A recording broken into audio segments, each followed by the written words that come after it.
A'udzubillahi minasyaitonirrajim. Bismillahirrahmanirrahim. Assalamualaikum warahmatullahi wabarakatuh.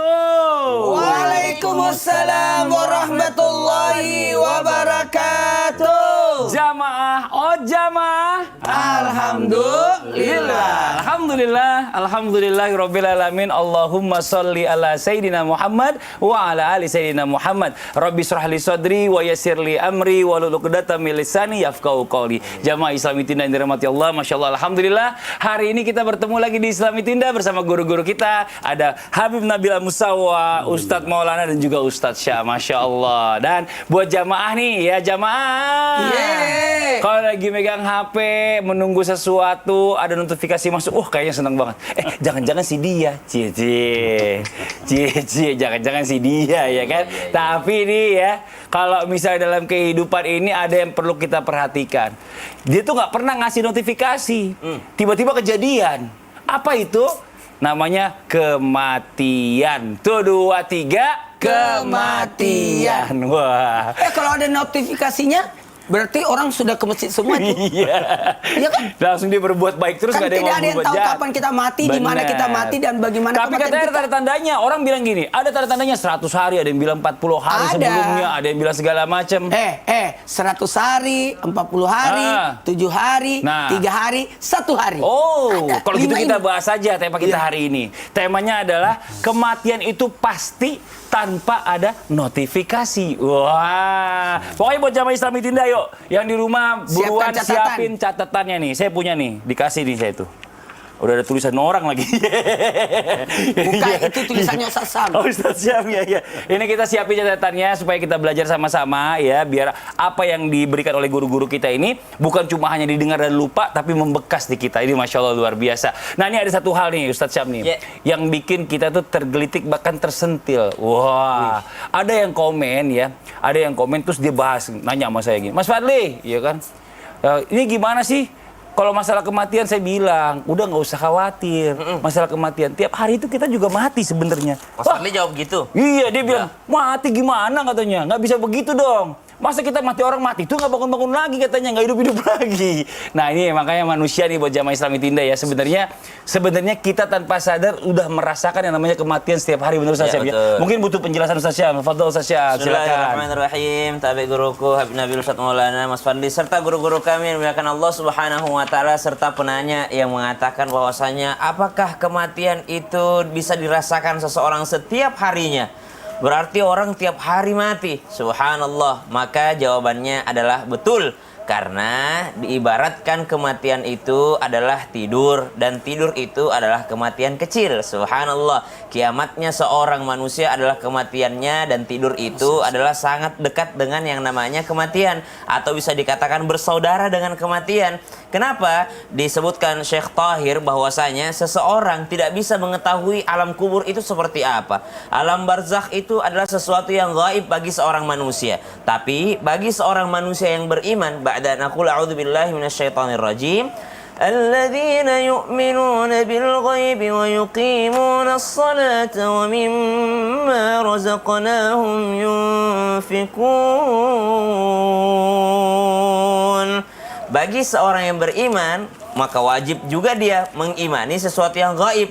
Dan yang paling dekat untuk kita bisa memahami alam barzakh, untuk bisa kita memahami kematian seorang manusia adalah dengan melihat yang namanya tidur. Yang mana tidur itu ternyata ruh seseorang digenggam oleh Allah Subhanahu wa taala. Dalam Al-Qur'an disebutkan bahwasanya ruh manusia digenggam oleh Allah Subhanahu wa taala. Lalu ketika dia tiba ajalnya, ditahanlah ruh tersebut. Tapi ketika dia belum tiba ajalnya, maka dikembalikan oleh Allah Subhanahu wa taala. Kemudian dikatakan lagi bahwasanya sesungguhnya seorang manusia, dikatakan dalam kitab Durratun Nasihin, bahwasanya seorang manusia itu ruhnya itu sebenarnya bisa dibagi 3.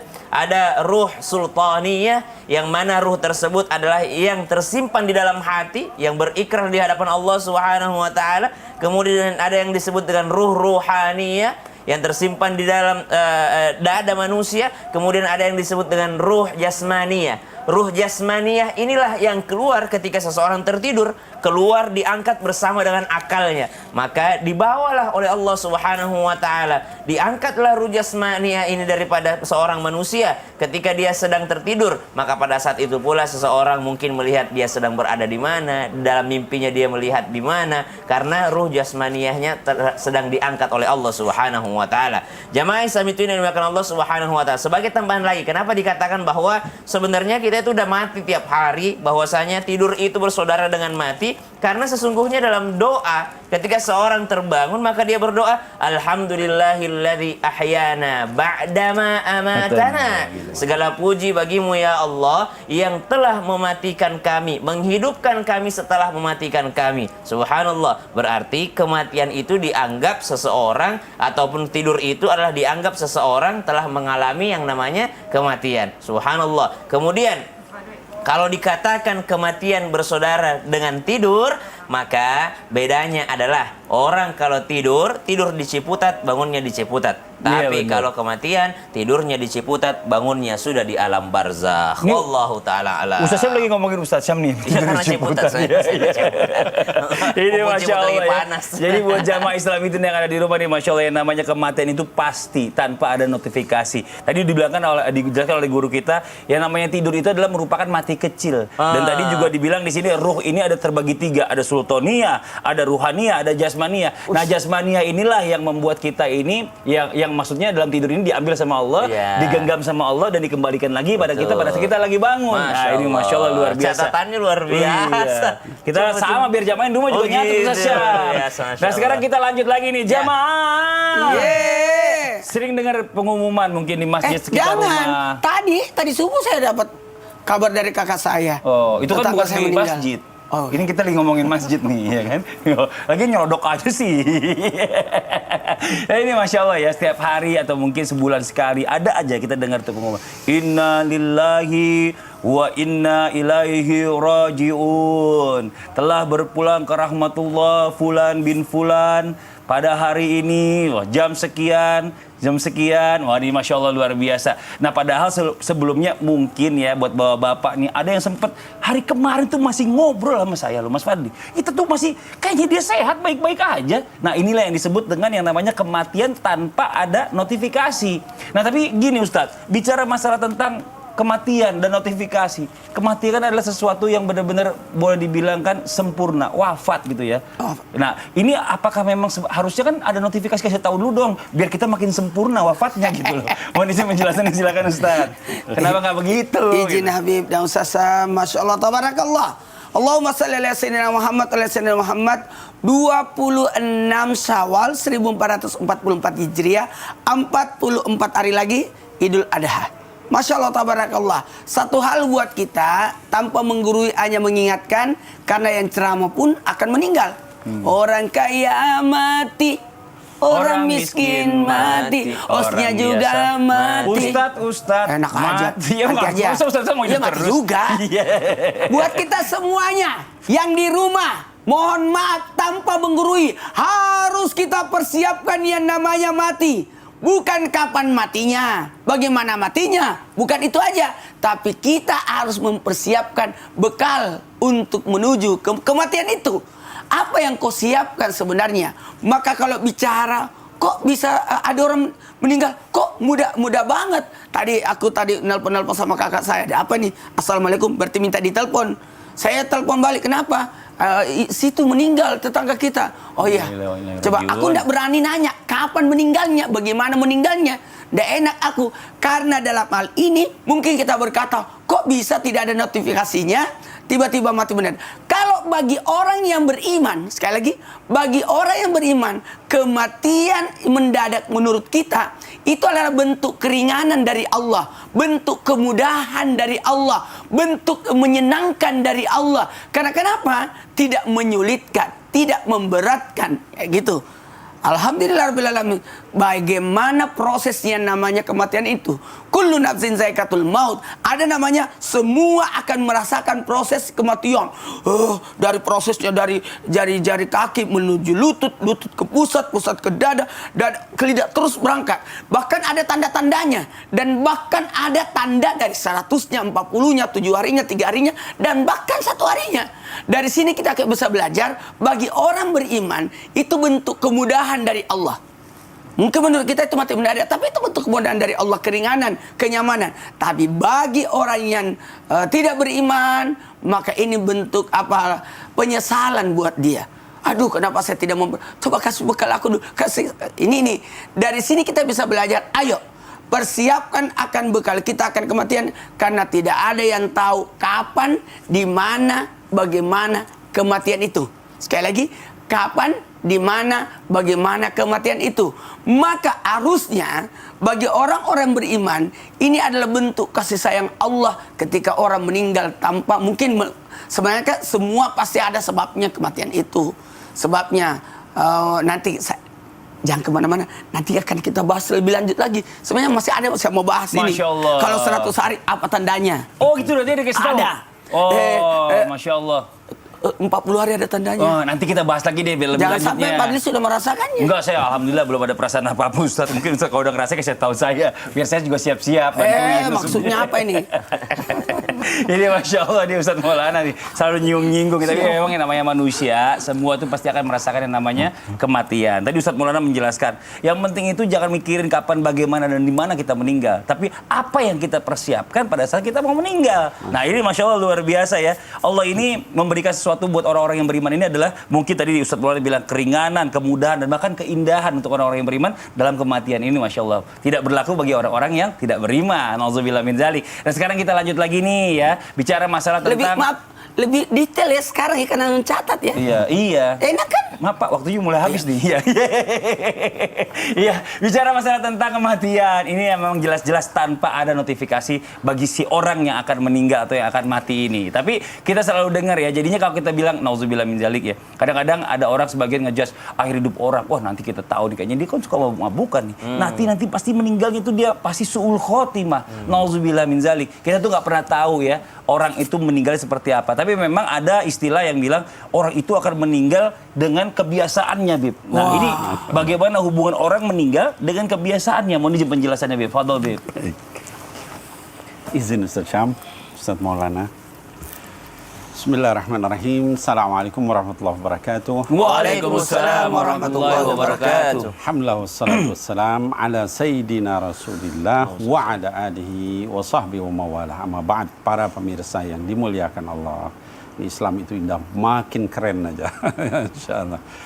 Jadi tadi ditanyakan oleh Mas Fadli, ya bagaimana dengan orang yang kebiasaannya tidak baik? Ya apakah orang yang kebiasaan tidak baik itu bisa dipastikan matinya su'ul khotimah? Jadi begini, kepastian mati su'ul khotimah, husnul khotimah itu adalah indallah. Ya karena di dalam hadis sahih dikatakan Bukhari wa Muslim, ada orang jarak dia antara dia dengan surga itu sudah tinggal dhira', ya tinggal 1 hasta, tapi fayasbiqu alaihil kitab, maka Allah sudah takdirkan dia sadar, dia tobat dan sebagainya, akhirnya kemudian dia masuk surga. Dan sebaliknya ada juga yang jarak dia dengan neraka sudah 1 dhira', ya 1 hasta, tapi kemudian dia akhirnya kemudian masuk surga. Nah tetapi, ini yang penting ya. Di dalam hadis yang diriwayatkan oleh Imam Muslim dikatakan yub'atsu kullu 'abdin 'ala ma yamut. Ya. Setiap hamba, kullu 'abdin gitu ya. Yub'atsu akan dibangkitkan sesuai dengan keadaan ketika dia meninggal. Para ulama menafsirkan hadis ini, kata para ulama di antaranya Al-Imam Al-Munawi katanya, beliau menyatakan yamutu bima asya alaihi. Jadi orang itu akan meninggal sesuai dengan apa yang dia hidup dengan itu, ya. Wa yamutu ala yub'atu ala dalik, dan nanti dibangkitkan juga sesuai seperti itu. Nah, maka saya ingin mengingatkan para ulama kita terdahulu, mengingatkan kita tentang hal ini. Al-Imam Adz-Dzahabi ya di dalam Lataiful Ma'arif menyatakan orang-orang yang mabuk itu, suka mabuk dan sebagainya, nanti ketika akan meninggal itu biasanya justru minta diambilkan minuman keras, gitu ya. Al-Imam Ibnu Rajab dalam kitabnya Jami'ul Ulum wal Hikam itu menyebutkan ada orang yang ketika meninggal ditalkin berkali-kali la ilaha illallah, dia nggak bisa mengucapkan itu lidahnya. Ya ternyata ketika dicek ahli dosa besar, gitu ya. Kemudian Imam Ibnul Qayyim menyampaikan, kata Imam Ibnul Qayyim, saya menyaksikan sendiri ya di dalam kitabnya Al-Jawabul Kafi, kata beliau, saya menyaksikan sendiri orang yang gila musik ketika meninggal dia tidak mau ditalkin, dia minta dinyanyikan satu lagu, gitu ya.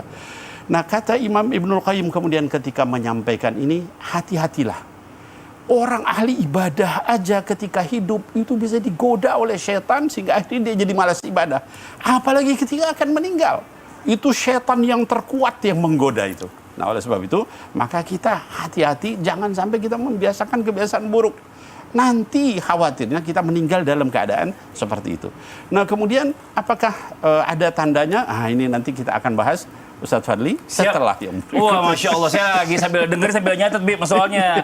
Sampai yang tadi Habib bilang ini, jangankan kita, mohon maaf ya jemaah ya, kita ini ilmunya nih seberapa sih gitu. Ahli ibadah aja, yang memang benar-benar mengerti agama, pada saat dia mau meninggal itu akan digoda, bahkan sama setan yang paling hebat kuat. Nanti, yang paling kuat. Ini Masya Allah luar biasa. Dan ini harus kita siapkan nih, bekal kita bahwa kita memang tauhidnya ini harus mantep. Bahwa Allah itu cuma satu. Nggak ada lagi yang lain. Ini Masya Allah. Nanti akan digoda tuh. Saya pernah ingat nenek saya waktu meninggal, dia begini-begini terus. Mungkin digoda sama setan kali ya. Allah itu dia begini. Allah. Cuma tangan satu aja ditunjuk. Ini Masya Allah luar biasa. Nah, coba Ustadz Maulana izin, Bib. Ustadz Syam izin sebentar. Saya tadi tuh sambil merhatiin Ustadz Maulana. Coba deh, coba izin. Ustadz coba sebentar. Si, sekolahnya apa sih? Tuh, saya kalau ngeliat Ustadz Maulana tuh jamaah agak beda ya. Apa itu? Hidungnya tuh agak turun sekarang. Apa sih? Ya Allah. Itu dulu kan Bukan turun, memang begini. Enggak, agak turun kayaknya. Dulu kayaknya ada yang beda. Jadi, apakah ada kaitannya dengan tanda-tanda 100 hari tadi Ustaz bilang itu gimana Ustaz? Jadi pada doain aku. Enggak, emang susah ya jamaah ya. Kalau kita ngebahas masalah kematian, apapun yang kita ngomongkan di Islami Tinda hari ini, jadi sensitif. Yaudah nanti kita lanjut aja setelah yang satu ini. Yang di rumah jangan kemana-mana, tetap di Islami Tinda. Jamaah, jamaah, alhamdulillah. Udah mulai jalan-jalan ya.